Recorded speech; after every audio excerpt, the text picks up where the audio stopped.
Sunday நாளே morning எந்திரிச்சது எந்த வேலையும் பார்க்க தோணாதுங்க. காஃபியை குடிச்சிட்டு எனக்கெனன்னு உட்கார்றதோட சரி, அப்படியே உட்காந்தே தான் கிடக்குற மாரி இருக்கும். அதுக்கப்புறம் கொஞ்ச நேரம் கழிச்சு எந்திரிச்சு போய் அம்மாக்கு எல்லாமே க்ளீன் பண்ணி குடுத்துட்டு இருந்தேன். அவங்களே ஆச்சரியப்பட்டுட்டு இருந்தாங்க. "என்ன சடனா வந்து ஒர்க் பண்ணிட்டு இருக்க?" அப்படின்னு சொல்லிட்டு. "வாம்மா உனக்கு ஹெல்ப் பண்ணுறேன்னு" சொல்லிட்டு நானும் எல்லா வேலையும் அவங்களுக்கு பார்த்து கொடுத்து நீட்டாக்கி வச்சுட்டேன் கிச்சனே. அதுக்கப்புறம் அவங்க சமையல் செய்ய ஸ்டார்ட் பண்ணிட்டாங்க. இன்னைக்கு நாட்டுக்கோழி குழம்பு தான் வந்து வைக்கலான்னு சொல்லி போயிருந்தோம். நாட்டுக்கோழி குழம்பு வந்து எப்பயும் மாரி வைக்காம கொஞ்சம் வித்தியாசமா வைக்கலாமேன்னு. அந்த வித்தியாசமான குழம்பு எப்படி வைக்கிறாங்கன்னு பார்த்துடலாமா? நாட்டுக்கோழி வந்துட்டு நல்லா வாஷ் பண்ணி வச்சு ஒரு 2, 3 அலசு அலசிட்டாங்க. அதே வந்துட்டு அதுக்கப்புறம் இஞ்சி பூண்டு பேஸ்ட்டு இதெல்லாமே வந்து தனியாக எடுத்து வச்சுட்டாங்க. கருவேப்பிலை, இஞ்சி பூண்டு பேஸ்ட்டு என்னெல்லாம் அரைக்க வேணுமோ, தாளிக்க வேணுமோ எல்லாமே எடுத்து வச்சுட்டு, அதுக்கப்புறம் ஸ்டார்ட் பண்ணால் நம்மளுக்கு வேலை ஈஸியாக இருக்கும்ல. அதுதாங்க.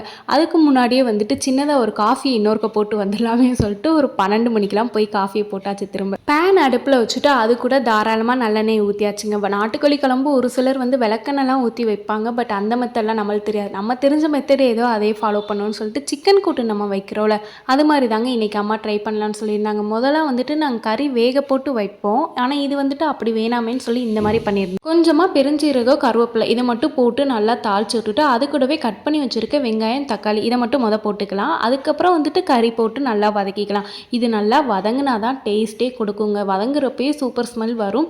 ஸோ இதையும் போட்டு நல்லா வதக்கிக்கோங்க. வதக்கிட்டு இது கூட கொஞ்சமாக இஞ்சி பூண்டு பேஸ்ட்டும் முன்னாடியே போட்டுடலாம். அதுவும் நல்லா வதங்கி வரும் தெரியுமா?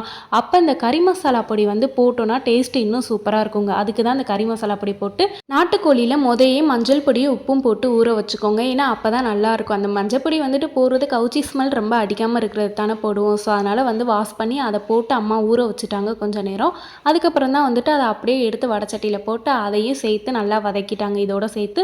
இப்போ இது வதக்கிட்டு இருக்கும்போது இது கூட 3 ஸ்பூன் வந்துட்டு மசாலா பொடி ஆட் பண்ணிட்டாங்க. குழம்பு மிளகா பொடி நம்ம யூஸ் பண்ணுவோம்ல நார்மலாக, அதுவே போதுங்க. ஏன்னா ஆல்ரெடி நம்ம கரம் மசாலா பொடி யூஸ் பண்ணியிருக்கோம்.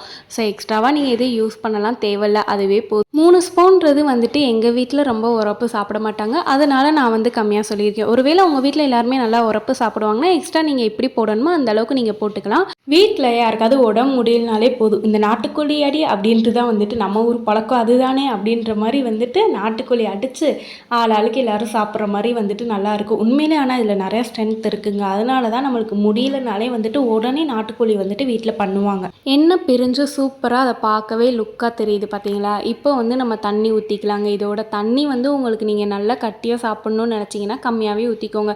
ஆனால் அம்மா கறி நல்லா வேகணும்ல, ஏன்னா நம்ம வேக வச்சு இதில் போடலை.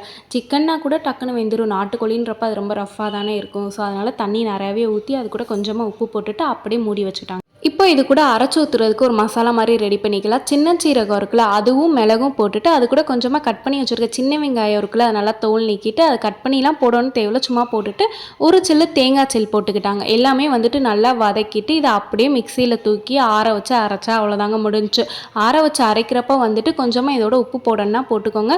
இல்லை நீங்கள் குழம்புலே போட்டிங்க அப்படின்னா உப்புலாம் தேவையில்லைங்க. அப்படியே இதை தூக்கி மிக்சியில் போட்டு தண்ணி சேர்த்தா அரைச்சிட்டா அவ்வளோதாங்க. சூப்பராக நைஸாக அரைச்சிக்கோங்க, குறைன்னு அரைச்சிடாதீங்க. ஸோ நைஸாக அரைச்சிட்டு இப்போ குழம்பு கொதிச்சுட்டு இருக்கும் தெரியுமா, அந்த குழம்புல வந்துட்டு இதை ஊற்றிடலாம். கடைசியாக ஊற்றிடாதீங்க, கொஞ்சம் முன்னாடியே ஊற்றி இதையும் கொதிக்க வச்சிங்கன்னா இன்னும் சூப்பராக டேஸ்ட் இருக்கும். அதை வதக்குறப்பே அதில் உங்களுக்கு டேஸ்ட் எப்படி இருக்குன்னு சொல்லிட்டு தெரிஞ்சிருக்கு. ஏன்னா ஸ்மெல் சூப்பராக வருங்க. அவ்வளோதாங்க முடிஞ்சு. இப்போ குழம்பு கொதிச்சு வந்தால் மட்டும் போதும், வேறு எதுவுமே நம்ம இதில் சேர்க்க தேவையில்லை. ஸோ நல்லா கொதிச்சு வரும்போது இது கூட மிளகு பொடி இன்னும் வேணும்னாலும் தூக்கிக்கோங்க. ஏன்னா சளி பிரச்சனை இருந்துச்சுன்னா அதுவுமே நல்லா சரியாகும். எங்கள் வீட்லேயே மழை டைம் தாங்க இதை நாங்கள் மோஸ்ட்லி எடுப்போம். ஏன்னா மழை வந்தாலே வந்துட்டு சளி பிடிச்சிக்கும் ரொம்ப. யாருக்காவது ஒரு ஆளுக்காச்சும் அது மாதிரி வந்து சளி ப்ராப்ளம் வந்துடும். சரி, இதை எடுத்து சூப் வச்சு குடிச்சு குழம்பு வச்சுருவோம். நாட்டுக்கோழி குழம்பு ஊற்றி சாப்பிட்டுட்டு ஏதாவது இனிப்பு சாப்பிடணும் போல இருந்துச்சு. பிரேம விலாஸில் வந்துட்டு அல்வா ஆர்டர் போட்டு சாப்பிட்டாச்சு. வீடியோ பிடிச்சிருந்தா மறக்காமல் லைக் பண்ணிட்டு சப்ஸ்கிரைப் பண்ணிக்கோங்க. பாய்.